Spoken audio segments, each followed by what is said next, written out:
est une entreprise régulièrement inscrite au registre de commerce. Donc qui a son INEA, son registre de commerce, mais aussi ses statuts. Donc c'est une société unipersonnelle à responsabilité limitée dont Mahamadan Sarr détient l'ensemble des parts.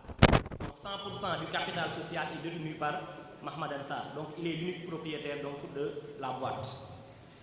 Donc c'est bien à préciser. Pourquoi? Parce qu'au début du dossier, nous avons entendu des rumeurs disant que Mahamadan Sarr était le prête-nom des autorités. Donc ce qui est archi faux. Donc ce n'est pas vrai. Nous avons entendu dire que la société Lansar était une société écran. Ça aussi, ce n'est pas vrai.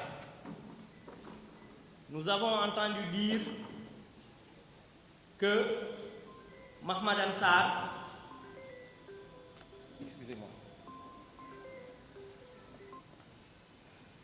Donc nous avons entendu dire que Mahamadan Sarr était en connivence, ou bien la société Lansar était en connivence avec l'ancien régime, le président Macky Sall et sa famille. Donc nous tenons à démentir ces propos en disant que Mahamadan Sarr ne connaît pas l'ancien président, ni son épouse, ni son fils Amadou Sall. Donc c'est bien à préciser avant de commencer quoi que ce soit. Donc c'est un citoyen sénégalais qui très tôt a compris que le secteur de la location était un secteur prometteur du fait qu'il est le fils donc, de M. Mbaye Sarr qui est, on peut dire, le leader dans ce domaine. Donc il l'a compris trop tôt. Donc depuis 2013, il a commencé à investir dans ce domaine-là. C'est comme ça que Lansar Auto a vu le jour. Je l'ai dit tantôt, avec ceux avec qui je discutais, je disais que moi j'ai eu la chance de connaître Lansar en 2013. Je peux dire que j'ai créé Lansar Auto. C'est moi-même qui ai créé Lansar Auto. C'est moi-même qui ai eu à faire les recrutements. Tous ceux qui ont fait leur passage ici, c'est moi-même qui ai fait leur entretien. Établir les contrats de travail. Je faisais aussi les déclarations mensuelles et annuelles de Lansar. Donc je veillais au respect des obligations sociales et fiscales de Lansar.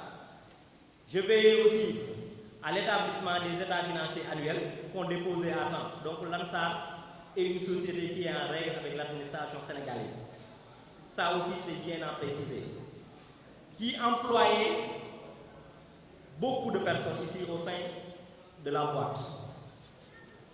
J'ai le cœur meurtri parce que pour avoir créé Lansar, avoir recruté le personnel et devoir les licencier. Pourquoi? Parce que tout simplement le DG est arrêté. Il est accusé de plusieurs chefs d'inculpation, on y reviendra. Je tenais à dire cela avant de faire quoi que ce soit. Pourquoi nous avons tardé à prendre la parole ou bien à faire ce point de presse? C'est parce que nous sommes des Sénégalais, nous sommes des légalistes, nous croyons à l'état de droit, à la justice de ce pays. Nous pensons que la justice de ce pays va faire son travail. Et si le droit est dit, Lansar sera innocenté de ce dossier. Parce que les preuves qui vont l'innocenter, nous avons à notre possession. C'est pourquoi nous n'avions pas jugé nécessaire de faire ce point de presse parce qu'on avait décidé de laisser le soin à la justice de ce pays de faire son travail. Pourquoi aujourd'hui? Parce que tout simplement, au début du dossier, on avait entendu des rumeurs selon lesquelles qu'une partie des véhicules que l'ONDRAC avait saisis auprès de Lansar ont été vendus à la primature. C'était des rumeurs.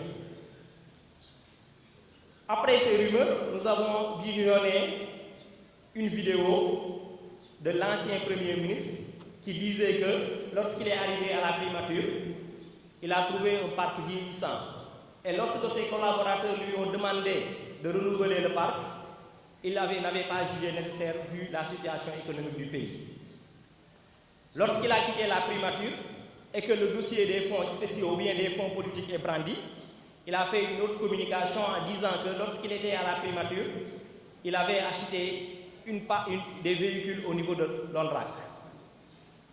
Donc si on fait le recoupement, nous avons des raisons de penser que ces véhicules-là, que l'ONDRAC a vendu une partie au moins de ces véhicules appartient à l'Ansar Auto. Pourquoi? Parce que depuis l'arrestation de Mohamed Ansar, toutes les ventes aux enchères que l'ONDRAC a organisées, nous avons pris le soin d'y participer, d'avoir des représentants. Parce que nous croyons à l'innocence de Mohamed Ansar et nous pensons qu'une fois le dossier bouclé, l'État va lui restituer ses avoirs, son patrimoine. Donc c'était dans notre obligation d'assister aux ventes aux enchères pour savoir les véhicules vendus, le prix de vente et l'ensemble des informations nécessaires. Mais nous tenons à dire avec fermeté que depuis que l'ONDRAC a commencé à organiser ces ventes aux enchères, l'Ansar Auto n'a jamais reçu de PV. Ce que nous ne comprenons pas.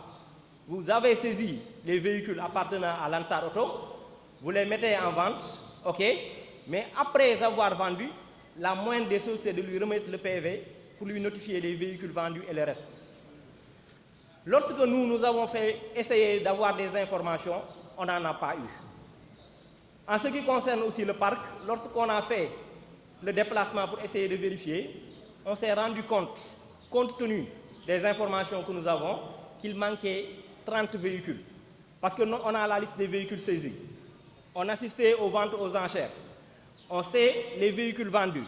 Et si on fait l'inventaire, il manque 30 véhicules. Donc si M. Sonko dit, l'ancien Premier ministre dit avoir acheté 27 véhicules, on peut penser que ces 27 véhicules-là appartenaient à Mohamed Ansar et à l'Ansar Auto. Donc c'est pourquoi nous avons jugé nécessaire d'organiser ce point de presse et de profiter de l'occasion pour expliquer réellement ce qui s'est passé dans ce dossier-là. Qu'est-ce qui s'est passé?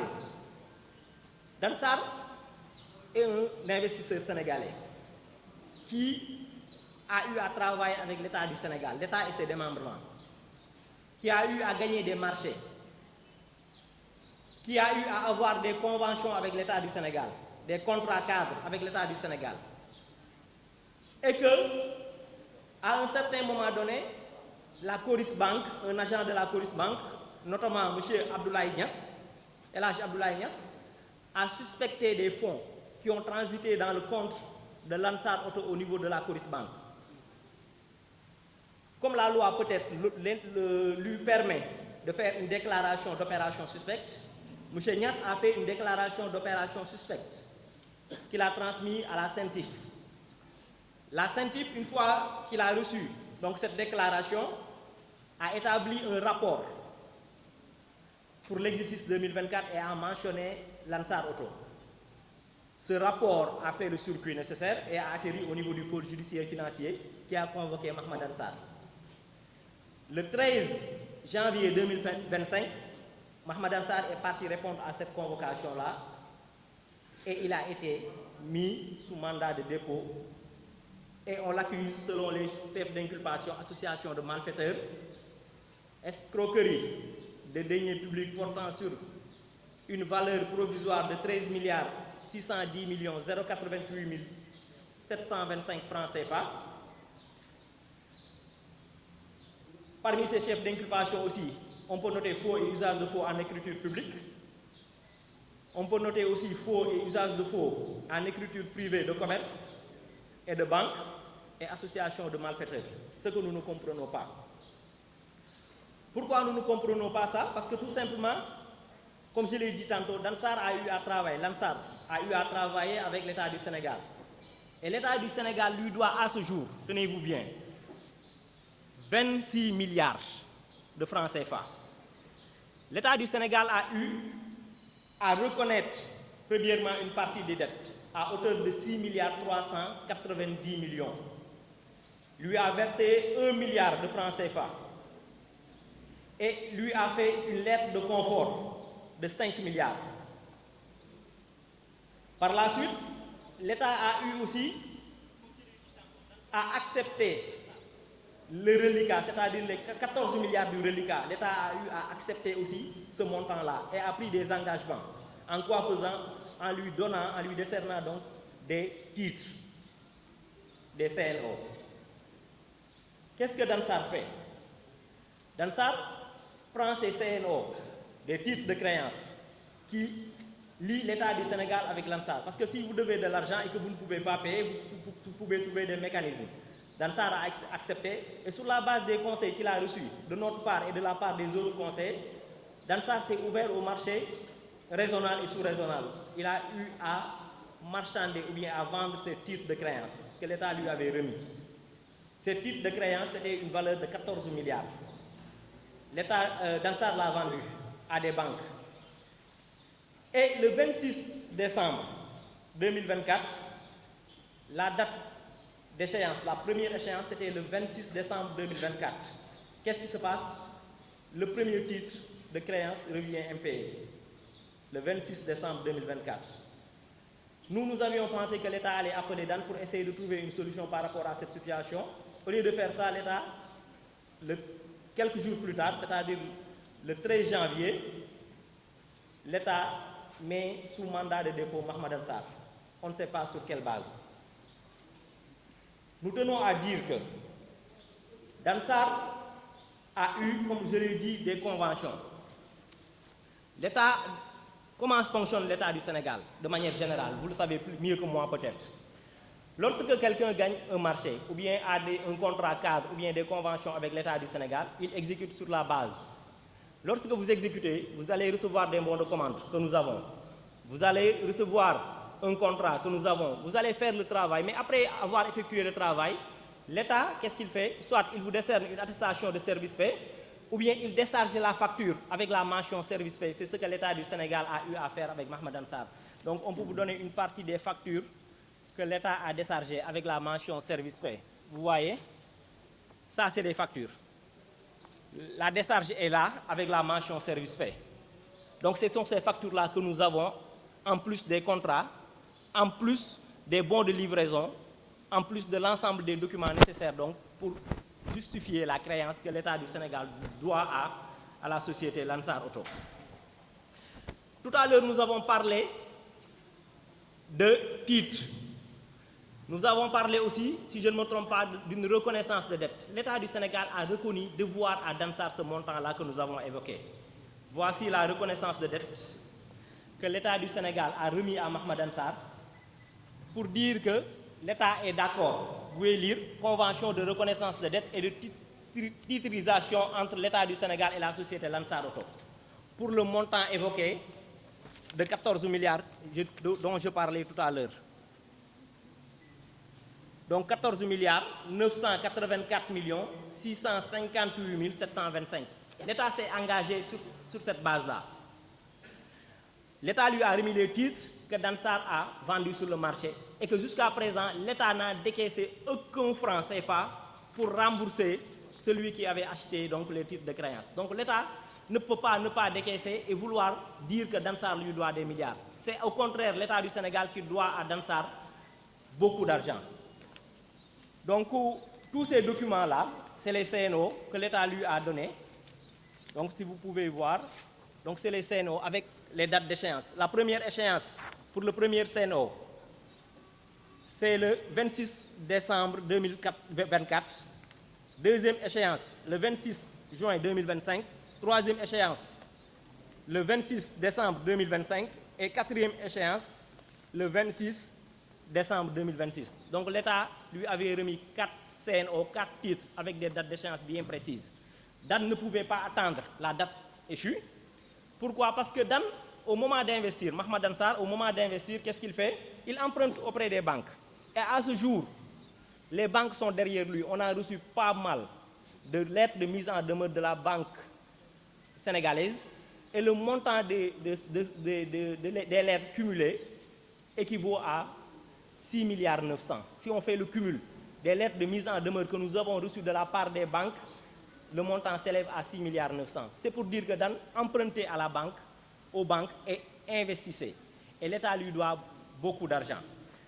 Maintenant, en ce qui concerne l'arrestation, la date du 13, qu'est-ce qui se passe? Mahmoud Dansar est convoqué. Il part répondre à la convocation, on lui met sous mandat de dépôt. Il explique clairement tout ce que je viens de dire. Le pôle judiciaire financier décerne au payeur général de l'époque une lettre, une assignation, une sommation interpellative plus précisément, pour dire est-ce que les allégations de Mahmoud Dansar sont fondées. Donc voici la lettre de mise en demeure que le pôle judiciaire a décernée au payeur général et voici la réponse. Le payeur général, qu'est-ce qu'il dit? Il dit qu'il avait reçu de la DMTA, la direction du matériel, un ordre de virement pour un montant de 2,2 milliards. Parce que c'est l'origine du problème. C'est le trésorier général qui répond au pôle judiciaire. M. Abdoulaye Fall écrit en disant qu'il a reçu de la DMTA un ordre de virement de 2,2 milliards. Ne pouvant pas payer ce montant-là, et c'est un marché régulier qui a suivi tout le processus. Dan exécute, au moment de se faire payer, l'État du Sénégal lui dit on ne peut pas vous payer en un seul coup. Donc on est obligé d'éclater en 7 paiements. Ces montants-là, puisque le marché est domicilié au niveau de la Coris Bank, c'est normal que ces montants-là transitent au niveau de la Coris Bank. C'est à ce moment-là que les montants, l'État a commencé à payer, que M. Niasse a suspecté ces fonds-là. Et Dan a donné les justificatifs nécessaires et le payeur général l'a confirmé. Voici une copie de la lettre, de la réponse du payeur général. Tout à l'heure, j'ai parlé de l'État du Sénégal qui lui devait, parce qu'il y a beaucoup de dossiers en fait, et les gens, des fois, ils ne comprennent pas. Sur les 26 milliards, l'État avait déjà pris un engagement sur les 6 milliards. Et lorsque l'État a pris un engagement sur les 6 milliards, qu'est-ce que l'État fait? L'État lui donne 1 milliard. Et l'État lui fait une lettre de confort. Voici la lettre de confort pour le montant de 5 milliards. Il dit que l'État du Sénégal reconnaît devoir à la société Lansar la somme de 5 milliards au titre de contrat de location et d'acquisition de véhicules. Par la présente, l'État du Sénégal s'engage de façon ferme et irrévocable. Ça, c'est un engagement de l'État envers la société. Et jusqu'à présent, ces montants-là, ce montant de 5 milliards n'a pas été décaissé. Donc, nous, on n'arrive pas à comprendre le fond du dossier. À vrai dire, on ne comprend pas. C'est l'État qui doit à Dansar. Même si Dansar devait à l'État 13 milliards, l'État s'est engagé sur 6 milliards. Il lui a remis 5 milliards. Donc, il restait 1 milliard, autant pour moi, il restait 5 milliards. L'État s'est engagé sur 14 milliards. Il n'a décaissé aucun sou sur les 14 milliards. Et l'État réclame à Mahmoud Dansar 13 milliards 600 que nous contestons, nous, à notre niveau. Donc, c'est ce que nous ne comprenons pas. Certes, on fait confiance à la justice de ce pays, mais on ne comprend toujours pas ce dossier. Comment se faisait généralement? Tout à l'heure, j'ai parlé aussi de la saisie au niveau de Ondrac.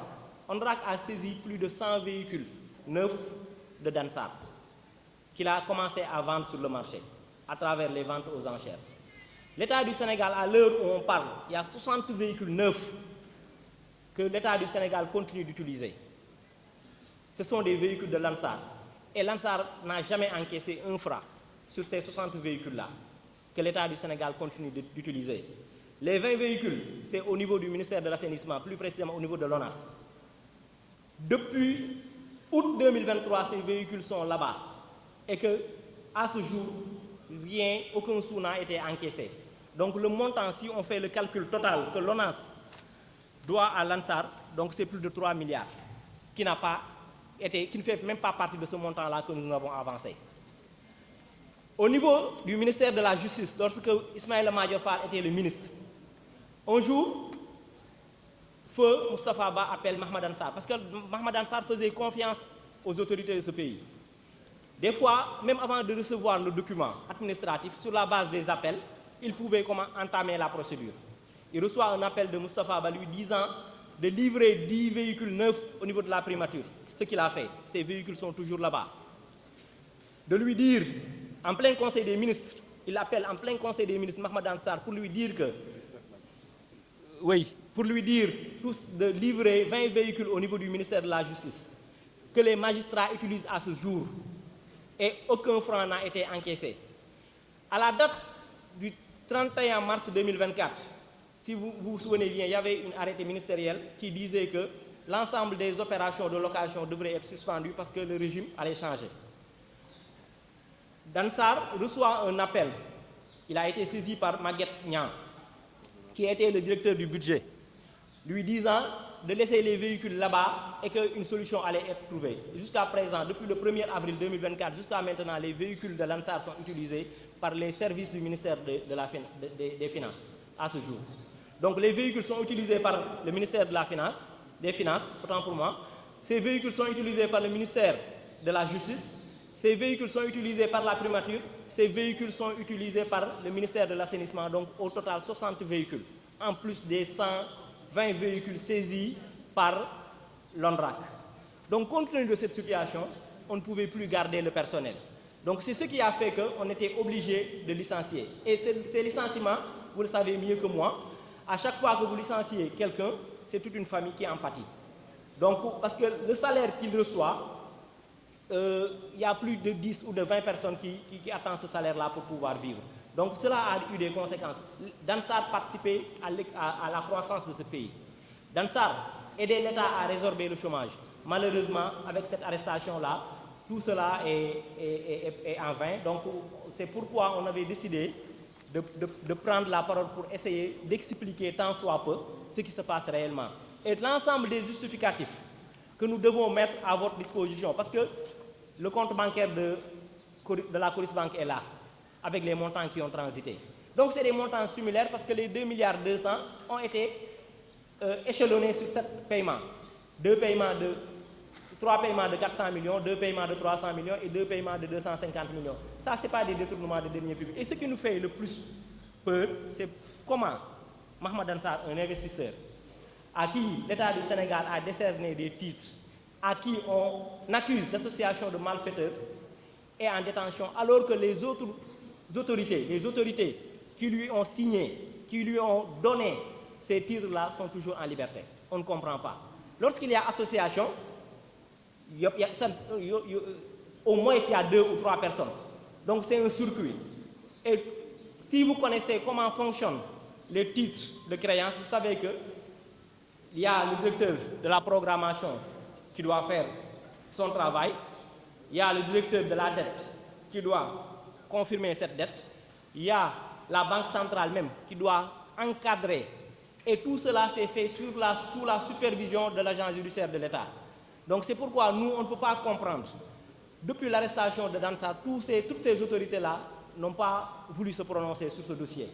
Et que, comme je l'ai dit tantôt, ils travaillent avec le ministère de la Jeunesse et des Sports, ils travaillent avec le ministère des Finances, ils travaillent avec la primature, ils travaillent avec la présidence de la République. Donc tout cela pour dire que Dansar travaille aussi bien avec le secteur privé, mais plus particulièrement avec l'État. Et pourquoi? Parce que l'État du Sénégal utilise généralement des véhicules de luxe. Et que c'est Dansar qui avait à cette période-là des véhicules neufs et des véhicules de luxe. C'est pourquoi le plus souvent, on lui sollicitait. Mais aussi, il gagnait des marchés de l'État. Mais aussi, il avait des conventions et des contrats cadres avec l'État du Sénégal. Donc, c'était pour expliquer comment tout cela a commencé. Donc, cela a débuté avec un signalement que la Coris Bank a fait au niveau de la CENTIF. La CENTIF a établi un rapport et ce rapport a mentionné Lansar Auto et ce rapport a été accueilli au niveau du pôle judiciaire financier qui a convoqué Dansar et qui lui a mis sous mandat de dépôt. Et ça fait, si je ne me trompe pas, 600 jours qu'il est en détention. Et que nous croyons toujours à la justice de ce pays. Tout ce qui nous préoccupe, c'est cette lenteur-là. Et pourquoi les autres qui sont au courant du dossier ne sont pas inquiétés, ou bien tous ceux qui sont au courant du dossier, pourquoi ils ne se sont pas prononcés. C'est pourquoi nous avons décidé de faire ce point de presse.